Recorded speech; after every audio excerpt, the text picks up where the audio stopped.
ایک Khurasani business man کا غلام بہت نیک انسان تھا۔ ایک مرتبہ حج کے موسم میں جب حاجیوں کے قافلے روانہ ہونے لگے تو اس نیک غلام کے دل میں بھی حاضری کی خواہش نے جوش مارا۔ اس نے اپنے مالک کے پاس جا کر اپنی خواہش کا اظہار کیا اور حاضری کی اجازت مانگی۔ مالک نے اسے صاف انکار کر دیا۔ غلام نے کہا کہ میں آپ سے اللہ اور اس کے رسول صلی اللہ علیہ وآلہ وسلم کی فرما برداری کی اجازت مانگ رہا ہوں، آپ مجھے اجازت کیوں نہیں دے رہے؟ مالک نے کہا اگر تم میرا ایک کام کر دو تو میں تمہیں اجازت دے دوں گا۔ غلام نے کہا بتائیں کیا کام ہے؟ مالک بولا میں تمہارے ساتھ بہترین سواریاں، خدام، اچھے رفقا اور دیگر بہت سی چیزیں بھیجوں گا۔ تمہارا کام یہ ہے کہ جب تم روضہ رسول پر جاؤ تو وہاں جا کر یہ کہنا کہ اے اللہ کے رسول صلی اللہ علیہ وآلہ وسلم، میرے مالک نے یہ پیغام بھجوایا ہے کہ میں آپ کے دونوں دوستوں ابو بکر صدیق و عمر فاروق سے بیزار ہوں۔ اگر تم میرا یہ پیغام پہنچانے کی حامی بھر لو تو میں تمہیں بخوشی جانے کی اجازت دیتا ہوں۔ اپنے مالک کی یہ گستاخانہ باتیں سن کر غلام کا دل بہت دکھا اور وہ بہت غمگین ہو گیا۔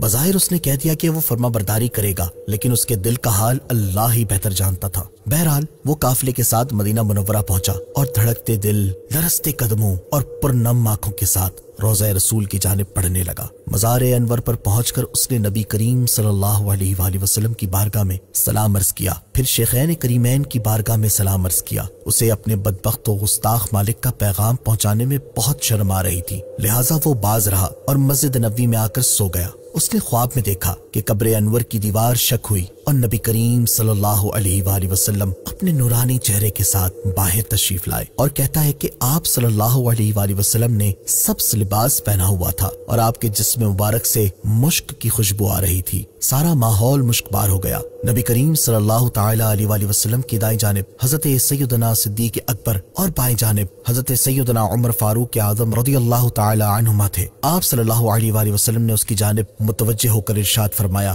اے عقل مند شخص، تم نے اپنے مالک کا پیغام ہم تک کیوں نہیں پہنچایا؟ آپ صلی اللہ علیہ وسلم کی ہیبت اور روب کا وہ دبدبہ اتنا تھا، اس نے سر جھکائے عرض کی، یا رسول اللہ صلی اللہ علیہ وآلہ وسلم، مجھے شرم آ رہی تھی کہ میں آپ کو آپ کے پہلو میں آرام فرما دوستوں کے متعلق اپنے بدبخت مالک کا گستاخانہ پیغام کیسے سناؤں۔ آپ صلی اللہ علیہ وسلم نے ارشاد فرمایا، اے خوش نصیب، انشاءاللہ عز و جل تم حج کرنے کے بعد بخیر و عافیت خراسان واپس جاؤ گے۔ جب تم اپنے مالک کے پاس پہنچو تو اسے کہنا کہ اللہ کے رسول نے فرمایا، بے شک اللہ اور اس کے رسول اس سے بیزار ہیں جو صدیق و فاروق سے بیزار ہے۔ کیا تم سمجھ گئے؟ اس نے کہا جی ہاں میرے آقا، میں سمجھ گیا۔ پھر فرمایا، جان لو جب تم وہاں پہنچو گے تو چوتھے دن وہ مر جائے گا۔ کیا تم سمجھ گئے؟ اس نے عرض کی جی ہاں میرے آقا، میں سمجھ گیا۔ فرمایا، توجہ سے سنو، مرنے سے پہلے اس کے منہ سے پیپ اور خون نکلے گا۔ کیا تم سمجھ گئے؟ اس نے عرض کی میرے آقا، میں خوب سمجھ گیا۔ وہ کہتا ہے پھر پیارے آقا صلی اللہ علیہ وآلہ وسلم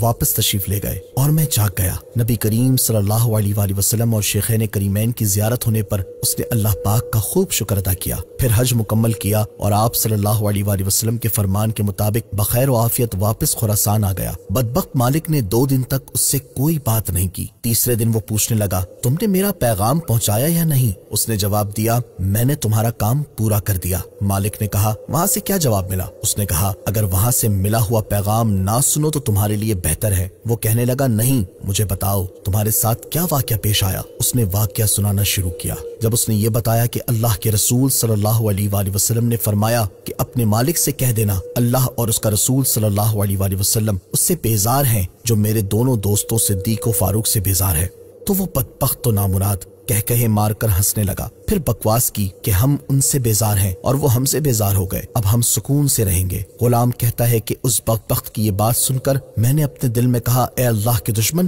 جلدی تو اپنے انجام کو پہنچنے والا ہے۔ آپ صلی اللہ علیہ وآلہ وسلم کے فرمان کے عین مطابق چوتھے دن اس بدبخت کے چہرے پر گندے پھوڑے نکل آئے اور اس کے منہ سے پیپ اور خون بہنے لگا اور بالآخر ظہر کی نماز سے پہلے وہ گستاخ و نامراد بڑی عبرتناک اور ذلت بھری موت مر گیا۔ اللہ پاک ہر قسم کی بے ادبی اور گستاخی سے ہماری اور ہمارے آنے والے نسلوں کی حفاظت فرمائے، آمین، بجاہ النبی الامین صلی اللہ تعالی علیہ وآلہ وسلم۔